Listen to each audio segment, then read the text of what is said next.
Whitney Cummings is technically one of the biggest comedians in the LA comedy scene.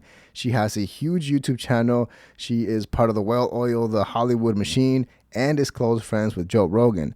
And although her YouTube channel is only about 4 years old, she has over 65 million total channel views, has stand-up clips with millions and millions of views each, and has had some of the biggest comedians on her podcast. However, lately her YouTube channel has been suffering, and her last comedy special was a tough watch. So today, we'll be taking a look at some of the most intense and awkward moments that have actually contributed to her downfall, from the legendary fight between her and Tim Dillon a few years ago, and also, most recently, her breaking down while talking about Chris D'Elia. So, let's get started. What do you think this is? This is a real production. I know, but why? Why? You know, you don't need all these people. And I don't want to take any of their jobs away because they're all working very hard. They're all on their phone and everything. And I know how hard they all work and how essential they all are. It's called fake business. Yeah, it's exactly what it is called. But what happened? Because we are so on the same page all the time. We had like a real fight. Like we both went into our inner child. I think, I think the only thing I said that was even slightly, was I said, it's not Two Broke Girls, it's a podcast. And then you got very angry at that. It was such a light touch of a thing. And you got very angry. I lost my temper. It doesn't happen a lot. And I was just, it was a fun little thing to say. But it wasn't like, because it fascinates me when comedians, because we're so rough with each other, when you go too far. And to better understand this argument, we need to look at it from two different perspectives. Obviously, on one hand, Whitney Cummings is a perfect example of a comedian that went full Hollywood and has had pretty good success in it. And Tim Dillon, on the other hand, is the complete opposite. The dude was grinding it out, and it wasn't until Joe Rogan started shouting out his internet show that he actually had his big break and then started coming on the Joe Rogan Experience and killing it. And for some reason, Whitney doesn't really like that. Like when someone crosses I didn't know that the was line. good. There's always going to be this unspoken thing between old Hollywood and young Hollywood. And that's what's happening here. And I'm old Hollywood. Yeah, you're a legend. By classic. the way, you're not any Hollywood. You're young internet. Young Hollywood. You've never been Hollywood. But that is Hollywood. No, now. it's young internet. No, but that is Hollywood now. still exists. No, no one cares about your friends like Sandra Bullock. No one cares about them. The thing where she wore the blindfold in the canoe got 50 million what views was that, more than 4 years ago. I'm just saying. Bird Box. You're bringing out Bird Box. The horror movie on Netflix. I mean, this is what you're. But here's the difference. Here's what. What about Perfect Strangers? That was fun, too. You want this to be a Sunset Boulevard where you're at the top of a stairwell and you're like, with one look, I'll do a multicam. I understand that. The reason I need you to come early is because we shoot this on film. Yeah, well, it's beautiful. And I respect that. We all know that you put a lot into everything you do. Now, this is when the conversation starts going south, and to be fair, both have pretty good points. For example, if Whitney has the money and has the connections to bring people in, to do everything and handle the entire production for her, then do it. But we all know that you don't really need all that. What you really need is good content and to be somewhat entertaining. And that's what Tim Dillon was hinting at, but he didn't say it out directly, because 2 years later, that's exactly what happened to Whitney. She didn't change her mindset, she didn't innovate, and her channel has lost a lot of traction. On the other hand, Tim Dillon has been killing it, and at some point had the top Patreon out there. Now Shane Gillis has passed him and is the #1 Patreon on the website, which is a better example because he doesn't even put a lot of production on his podcast on YouTube. And he's completely killing it, mostly from Joe Rogan, but also having great content on YouTube for free. And I respect that. I try too hard with the podcast, But you put a lot into it, and that's too okay. Much. That's okay. I overthink it. Yeah, maybe. I don't know. I don't even know if I'm good at podcasting. That's the other thing. I think you are, but it's a very different thing. Like you have celebrities on and you prepare and you do all this stuff, and I respect that. But it's like what we do. It's just a little different. Because I'm insecure, Tim. I don't have the white man thing of I'm just like, who wouldn't want to hear me talk for 3 hours about anything? Like I don't. Right. I'm not allowed to be boring. I have to be twice as good to get half as much respect. Okay. You disagree? Maybe. Well, how so? I don't know. You have to be twice as good. I mean, to get half as much respect. Think about it. I was thinking about this the other day because I was like, how long am I going to do this podcast? Is there any proof in history that people want to listen to women talk for 3 hours a week? Always their fault. Is it always the people's fault? Has there ever been a famous female radio host? Terry Gross? Like, who? Big DJs, people like Angie Martinez on Hot 97. Yeah. There are people. Downtown Julie Brown. Yeah, there are Kennedy. there are people. But we're digging.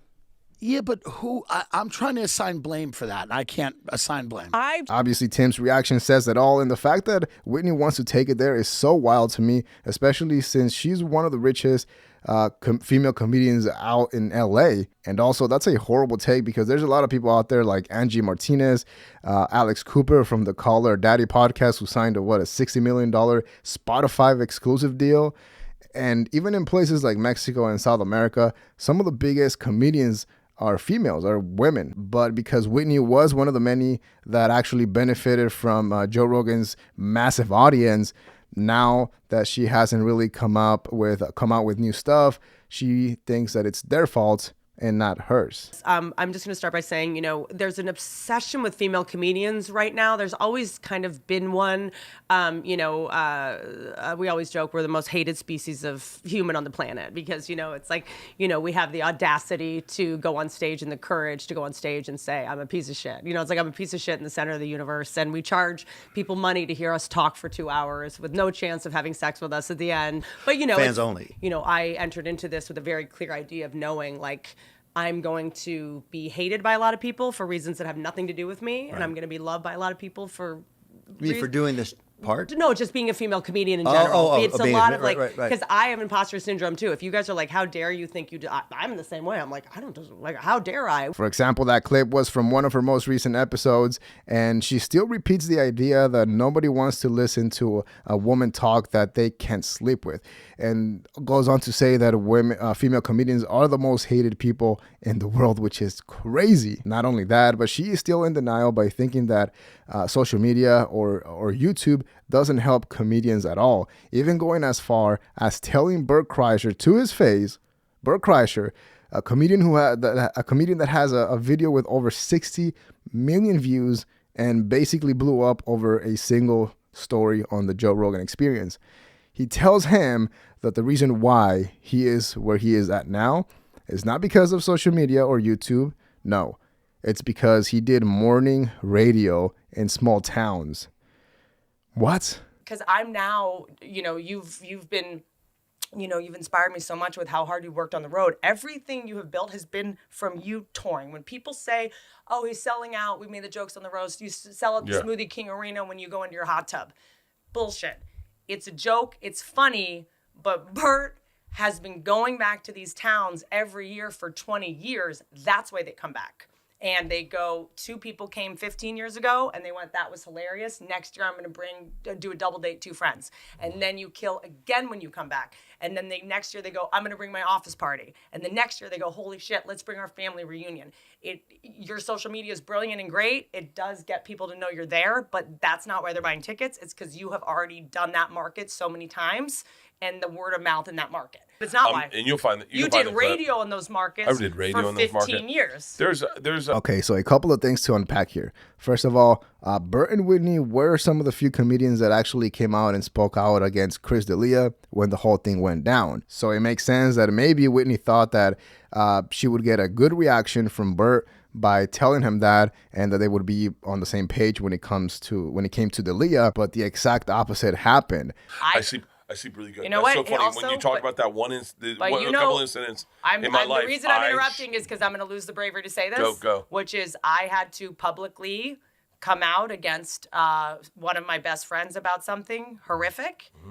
Not one person stood behind me in the comedy community. Not one, especially women, because they don't want me to succeed. And they would have rather me embarrass myself and get destroyed and be wrong than support the thing they had all pretended they were fighting for than me win. I took a huge ding. It emotionally broke me. For everyone who asks what happened to Whitney during the pandemic, that's what happened. I did the right thing, and no one stood with me. I did the bravest thing.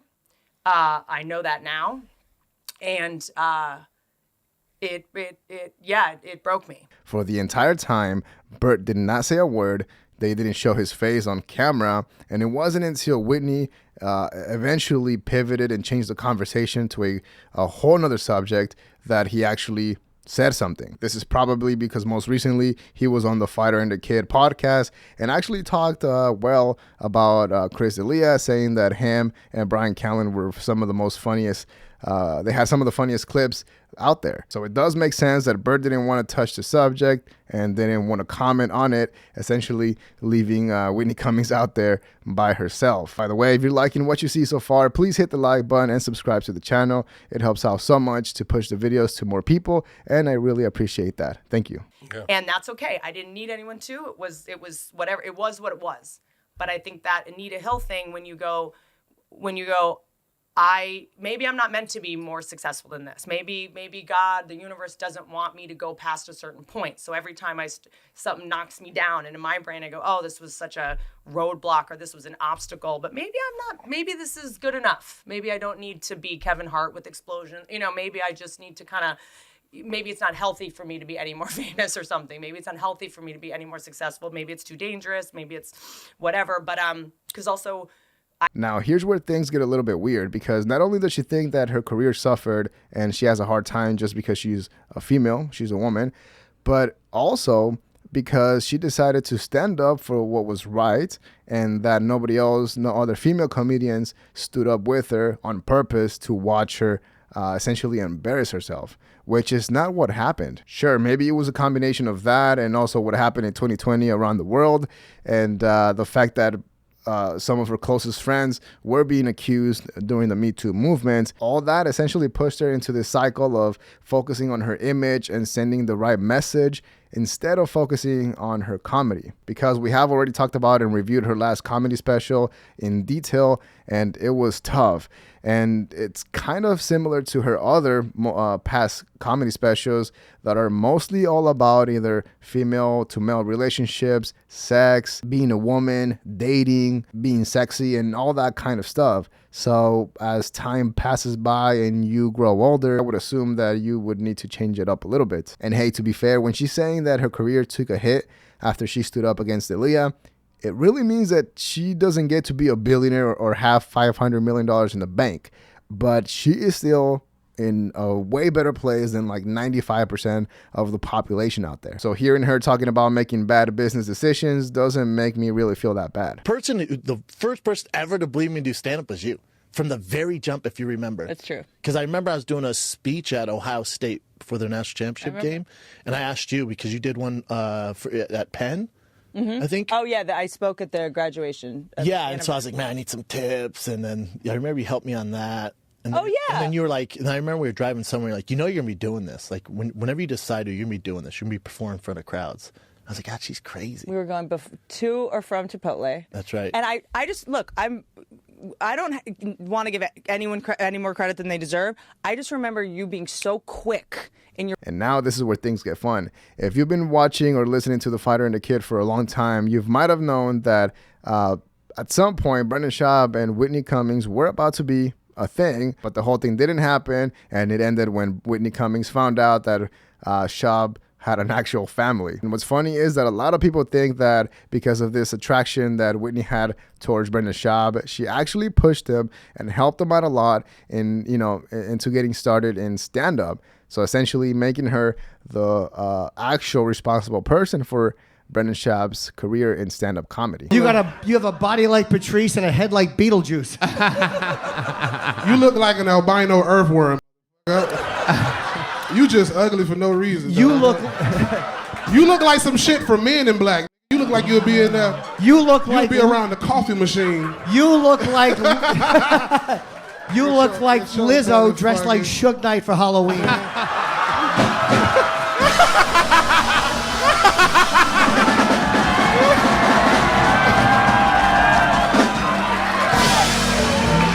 Oh my God.